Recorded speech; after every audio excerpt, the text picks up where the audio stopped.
भाइयों बहनों नमस्कार। All India anganwadi news channel में आपका स्वागत है। चैनल से जुड़ने के लिए नीचे दिख रहे रेड कलर के सब्सक्राइब बटन पर आपको सबसे पहले क्लिक करना है। फिर साइड में एक नोटिफिकेशन बेल यानी घंटी बन के आएगी, उस पर जब आप दबाएंगे तो 3 घंटी आपको दिखेंगी, जिनमें सबसे ऊपर आल वाली घंटी आप लोगों को दबा लेनी है।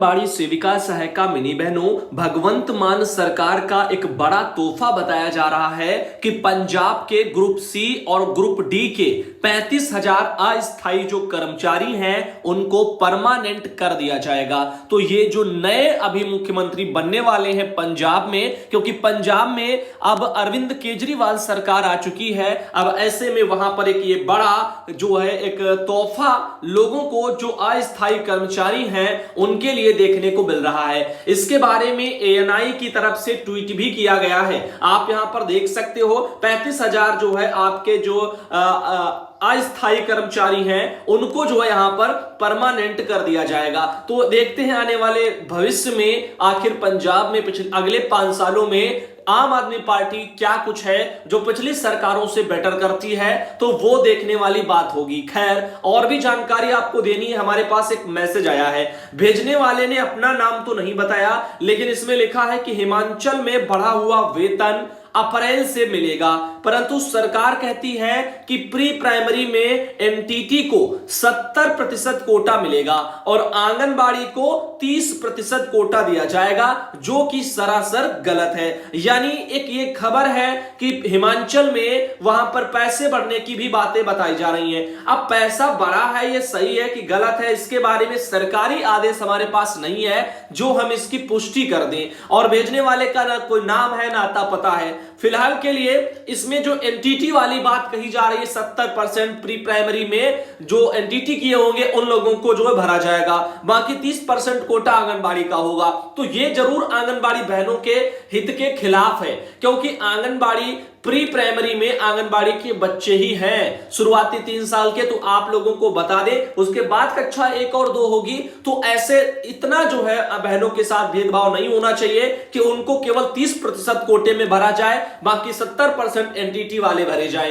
क्योंकि आंगनबाड़ी बहनों ने एनटीटी नहीं किया। काफी राज्य हैं जो आंगनबाड़ी बहनों को क्या करवा रहे हैं, उनका प्रशिक्षण करवा रहे हैं, उनकी ट्रेनिंग कराई जा रही प्री प्राइमरी की, और उसके आधार पर उनको प्री प्राइमरी में लगाया जा रहा है। खैर, आप क्या सोचते हैं इन बारे में आप कमेंट करके भाइयों बहनों बता सकते हो कि हिमाचल में जो भी चल रहा है वो सही है कि गलत है, क्या है। अब देखिए अगला एक मैसेज आया है, सर नमस्कार, मैं आंगनबाड़ी कार्यकर्ती सुनीता राय आजमगढ़ उत्तर प्रदेश से हूं। मैं यह पूछना चाहती हूं कि जो प्री प्राइमरी पढ़ाई होने वाली है उसका मानदेय क्या होगा, क्या मेरे को अवगत करा सकते हैं। तो देखो बहन, शायद आप डेली खबरें नहीं देखती हैं और इसीलिए आपको इस बारे में जानकारी नहीं है। हो सकता हो कि आप अपने इस मैसेज को हमें व्हाट्सएप पर भेज देने के बाद आपने ये वीडियो भी ना देखा हो। तो यहां पर हर एक बहन को कहता हूं कि जानकारी के लिए खबरें देखो जो डेली दिखाई जाती हैं। हर भाई बहन जो डेली खबरें देखते हैं उन सबको पता है कि चाहे आप केंद्र सरकार यानी भारत सरकार को ले लो, चाहे आप किसी भी राज्य की राज्य सरकार को ले लो, किसी ने भी अभी प्री प्राइमरी के तहत पढ़ाने वालों को क्या सैलरी मिलेगी इसके बारे में कोई भी कहीं पर भी कैसा भी सरकारी आदेश में जिक्र नहीं है। अब मौखिक रूप से कोई भी अधिकारी कुछ कहे तो क्या वो सच हो जाएगा? नहीं होगा। तो अभी कोई भी आदेश टाइप का ऐसा नहीं है या कोई भी ऐसी चीजें नहीं है, चाहे आप नई शिक्षा नीति ही उठा लो, उसमें भी जो है प्री प्राइमरी के तहत जो पढ़ाई होगी, लेकिन पढ़ाने वालों को क्या मिलेगा वो उसके बारे में जिक्र नहीं है। केवल आंगनबाड़ी केंद्रों को प्री प्राइमरी में जो है बदलने के लिए बोला जा रहा है। तो लेकिन यहां पर उन आंगनबाड़ी वर्करों के लिए भी सरकार ने एक लाइन तक उनके मेहनताने के लिए नहीं लिखी कि अब अगर उनसे पढ़ाने वाला इस लेवल पर काम लिया जाएगा, अब उनको भी शिक्षा विभाग से अगर जोड़ा जा रहा है तो फिर सैलरी भी तो शिक्षा विभाग की तरह ही देनी चाहिए, न कि बाल विकास विभाग की अल्प मानदेय। क्योंकि तमाम विभागों के काम तो ला दिए जाते हैं, चाहे वो स्वास्थ्य विभाग हो चाहे अन्य अन्य विभाग हो। अब आगे मान लो प्री प्राइमरी का पठन पाठन होगा तो क्या अन्य विभागों के काम सरकार छुड़वाएगी या काम बराबर लेती रहेगी और दाम के नाम पर भी चुपचाप बैठी रहेगी? तो आगे क्या होगा वो बहनों वक्त ही बता पाएगा। अभी तो कोई आदेश तक नहीं आए हैं, ना ही किसी अधिकारी या ना ही किसी मंत्री से कहने से कुछ होता नहीं है फिलहाल। बाकी विभाग से जब तक सरकारी आदेश सचिव के स्तर के नहीं जारी होते तब तक कोई फायदा नहीं। देखो अपने देश, देखो सबसे बड़ा कोई है तो सचिव ही है एक तरह से, अगर विभागों में देखा जाए तो वही बागडोर संभाल रहे हैं, और उनके जब तक लेटर नहीं आते तब तक सब बेकार। अब देखिएगा यहां पर निदेशालय बाल विकास सेवा पुरस्कार उत्तर प्रदेश लखनऊ से एक 21 मार्च को सरकारी आदेश भाइयों बहनों जारी किया गया है। मैं यहां पर कुछ जिलों के नाम ले रहा हूं, इन जिलों को छोड़ करके जिन जिलों के मैं नाम नहीं लूंगा उन जिलों को जो है यहां पर ये वहां के डीपीओ लोगों को भेजा गया है। तो यहां पर शामली, हापुड़, बागपत, ललितपुर, एटा, बहराइच, संभल, सहारनपुर, बिजनौर, इतने जिलों को छोड़ करके उत्तर प्रदेश के बचे सभी जो है जिले, वहां के डीपीओ को बोला गया कि जल जीवन मिशन 1000 दिन का अभियान जो है, 100 दिन का जो अभियान है उसके अंतर्गत यूपीपीसीएल द्वारा आंगनबाड़ी केंद्रों पर कार्य कराए जाने के संबंध में, यानी इनका कहना है जल जीवन मिशन के तहत एक जो 100 दिन है उसके अंतर्गत यूपीपीसीएल वाले जो होते हैं उनके तहत आंगनबाड़ी केंद्रों पर कुछ कार्य कराए जाएंगे। तो आइए देखते इसमें क्या लिखा हुआ है। इसमें बताया जा रहा है कि विभागीय आंगनबाड़ी केंद्रों के भवनों पर जल जीवन मिशन यानी 100 दिन अभियान के अंतर्गत किए गए कार्य का विवरण यहां पर मांगा जा रहा है, जिसमें आपको बता दें लिखा है क्रम संख्या का कॉलम, परियोजना के नाम का, आंगनबाड़ी केंद्र के नाम का, ग्राम पंचायत के नाम का, और बाह्य विद्युत संयोजन एवं हैंड पंप दोनों की उपलब्धता है अथवा नहीं है, यस या नो में इसको भर करके देना है। जल जीवन मिशन 100 दिन अभियान के अंतर्गत कार्य पूर्ण किया गया अथवा नहीं, यस या नो में भर करके देना है। नीचे लिखा है जो है 22 मार्च को संबंधित विभाग एवं कार्यदायी संस्था के साथ योजना की समीक्षा निदेशक महोदय की अध्यक्षता में की जानी है। और यहां पर आप देख सकते हो कि लेटर डॉक्टर विभा चहल अपर निदेशक हैं प्रशासन उत्तर प्रदेश में, और उनके स्तर से के सरकारी आदेश जारी है। प्रवेश कुमारी बहन सीतापुर से आती हैं, उन्होंने भेजा है, बहन को बहुत बहुत धन्यवाद। साथ ही अगर हम बात करें अगले सरकारी आदेश की तो सुमन लता बहन आती है सीतापुर से। सीतापुर में डीपीओ का एक लेटर 23 तारीख को भाइयों बहनों कल जारी हुआ है।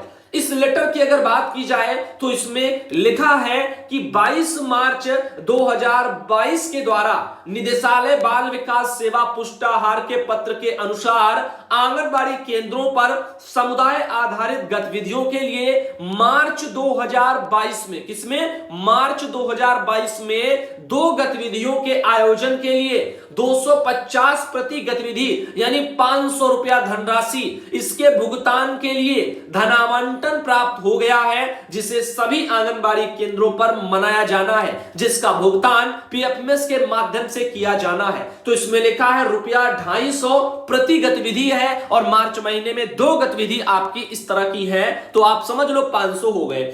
इनका कहना है अतः आप सभी को निर्देश किया जाता है कि दिनांक 25 मार्च तक नियमानुसार बिल भुगतान हेतु सॉफ्ट एवं हार्ड कॉपी जिसमें नाम, आंगनबाड़ी और केंद्र का नाम और बैंक का नाम और खाता संख्या, आईएफएससी कोड, धनराशि जो है यहां पर वो सब कितनी है धनराशि भी लिखनी होगी। 2 गतिविधियों के लिए 250, क्योंकि एक गतिविधि के लिए प्रति गतिविधि 250 लिखा है, तो दोनों के लिए 250 लिखेंगे, नीचे फिर योग करके फिर 500 लिखेंगे।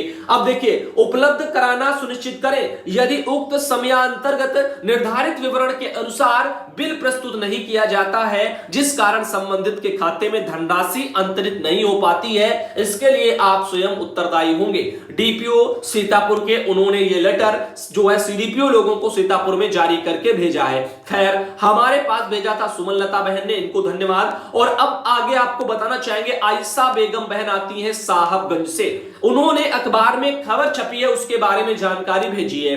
इसमें लिखा है अखिलेश यादव बोले हैं नहीं जाऊंगा सीएम के शपथ ग्रहण समारोह में। लिखा है आजमगढ़ से सपा अध्यक्ष अखिलेश यादव ने सोमवार को यहां कहा कि मुख्यमंत्री के शपथ ग्रहण समारोह में नहीं शामिल होंगे क्योंकि हमें बुलाया ही नहीं जाएगा, बुलाएंगे तो भी नहीं जाऊंगा, ऐसा उनका कहना है। फिलहाल इस अखबार के अकॉर्डिंग, बाकी मैं इन चीजों की पुष्टि नहीं करता। नव निर्वाचित विधायक दुर्गा प्रसाद यादव के आवास पर पत्रकारों से उन्होंने कहा है कि विधानसभा चुनाव में क्या हुआ इस पर चर्चा ना हो सके, इसीलिए the Kashmir files film release कर दी गई। यदि कश्मीरी पंडितों के हित में सरकार है तो फिल्म के मुनाफे को कश्मीरी पंडितों के पुनर्वास पर खर्च किया जाए, ऐसा इनका कहना है। फिलहाल के लिए यहां पर आप सब अपनी अपनी राय भी कमेंट बॉक्स में दे सकते हो। वहीं पर अगर हम बात करें बिहार राज्य आंगनबाड़ी संयुक्त संघर्ष समिति की तरफ से एक 21 मार्च को लेटर जारी किया गया है। आइए देखते हैं। ये जो संयोजक मंडल है, कुमार बिंदेश्वर सिंह, मीना कुमारी, कुमारी गीता, 3 यहां पे नाम लिखे हुए हैं। अब देखिए, निदेशक महोदय को उन्होंने लेटर भेजा और कहा है कि यहां पर जो है आप लोगों को बता दें,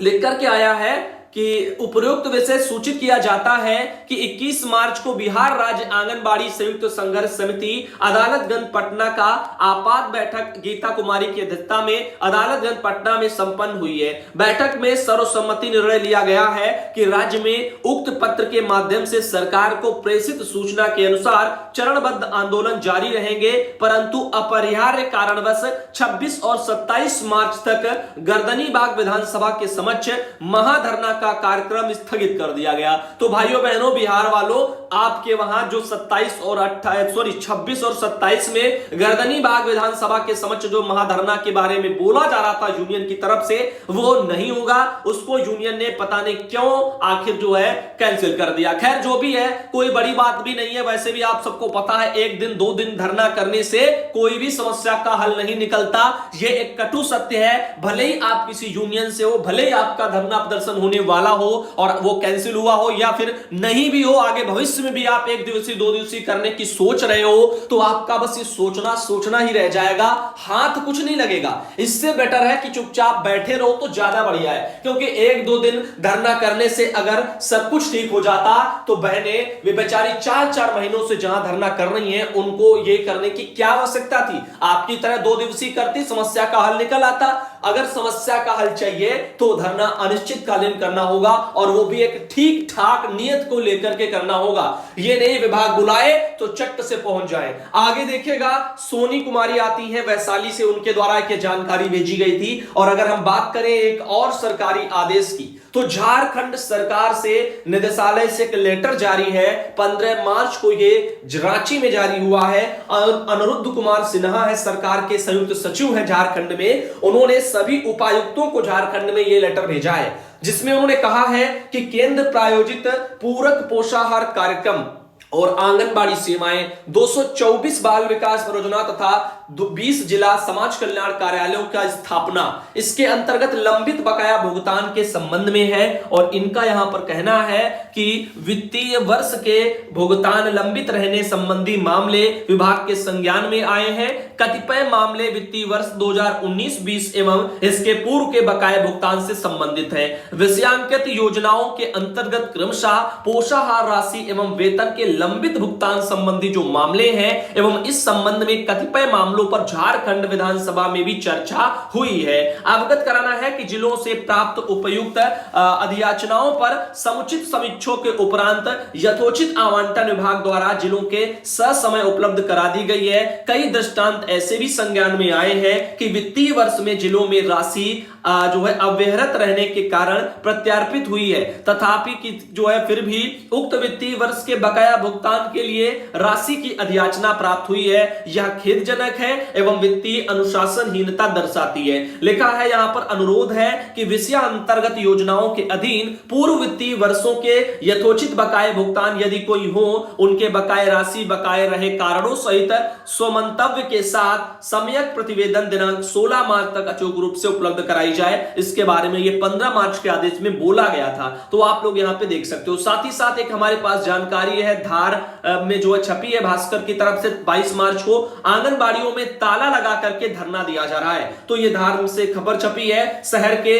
त्रिमूर्ति चौराहे स्थित अभियुक्ति स्थल पर सोमवार से आंगनबाड़ी कार्यकर्ता सहायिकाओं का धरना जारी है। 6 सूत्री मांगों को लेकर के मध्य प्रदेश बुलंद आवाज नारी शक्ति आंगनबाड़ी के बैनर तले मांगे पूरी नहीं होने तक अनिश्चितकालीन धरना जारी रहेगा। संगठन के जिला अध्यक्ष सोनू राजपुरोहित ने बताया कि अक्टूबर 2018 की घोषणा के अनुसार आंगनबाड़ी कार्यकर्ता कार्यकर्ती को मानदेय में 1500, सहायिका को 750 रुपया यथावत लागू कर संपूर्ण एरियर का भुगतान किया जाए। साथ ही आंगनबाड़ी मिनी और सहायिका को अन्य कर्मचारी की तरह नियमित कर्मचारी का दर्जा दिया जाए। सभी कार्यकर्तियों को 24,000 रुपया और सहायिकाओं को 18,000 रुपया प्रतिमाह मानदेय दिया जाए। और मांग जो है यहाँ पर सरकार से ये सब की जा रही है। रिटायरमेंट पर भी एक मुक्त 1 लाख व सहायिका को 75,000 रुपए का भुगतान किया जाए। राज पुरोहित ने बताया कि प्रतिदिन धरना सुबह 10 से शाम 5 बजे तक किया जाएगा। मांगे नहीं मानी गई तो 22 का जो है यहाँ पर 2022 का एमपीआर ऑनलाइन और ऑफलाइन नहीं दिया जाएगा, ऐसा जो है मध्य प्रदेश में जो है अपना बहनों का कहना है।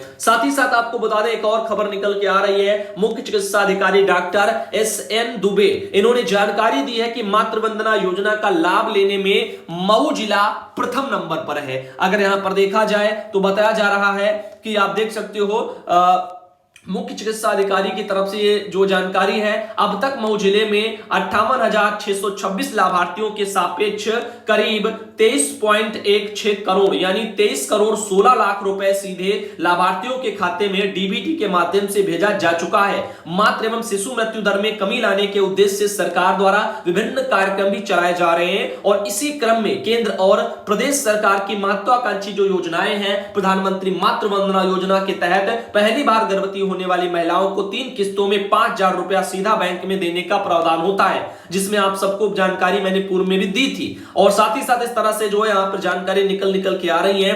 तो आप लोगों को बता दें, इसमें लिखा गया है कि जो यहां पर घर घर जो है भ्रमण करके 100% पात्र महिला लाभार्थियों के फॉर्म का पंजीकरण पोर्टल पर कराना होगा। बीसीपीएम, बीपीएम एवं स्वास्थ्य शिक्षा अधिकारियों का दायित्व होगा कि प्रत्येक आशा के द्वारा कम से कम 10 नए लाभार्थियों के आवेदन को जमा कराएं और अक्रियशील आशाओं को चिन्हित कर प्रभारी चिकित्सा अधीक्षक की अध्यक्षता में बैठक करें और यहां पर जो है उनको फिर निर्देश करें। तो ये कुछ जानकारियां निकल के आ रही है। फोन पर किसी को ओटीपी के बारे में ना ऐसा भी यहां पर बोला जा रहा है। इनका कहना है डीपीसी ने बताया कि इस योजना का हेल्पलाइन नंबर दिया है और इस पर फोन करके योजना के बारे में अधिक जानकारी प्राप्त कर सकते हैं। ध्यान रहे, यदि फोन पर कोई ओटीपी मांगे तो कदापि ना दें, क्योंकि योजना से जुड़े कोई भी अधिकारी व कर्मचारी द्वारा ओटीपी नहीं मांगा जाता। तो आप सबको बता दें, मातृ वंदना योजना के तहत अगर कोई आपको लुभाने का जो प्रयास करे और आपसे अगर ओटीपी मांगे तो ऐसा कोई भी कहना है इनका कि सीन नहीं है। ओटीपी बिल्कुल ना दे, क्योंकि ओटीपी किसी भी अधिकारी को नहीं चाहिए। तो यहां पर क्योंकि जो भी मांगेगा वो फ्रॉड होगा, ऐसा भी यहां पर बताया जा रहा है। तो आगे आप लोगों को अगले वीडियो में भाइयों बहनों मिलेंगे। सुबह की खबरें आपको कैसी लगी कमेंट करके आप बता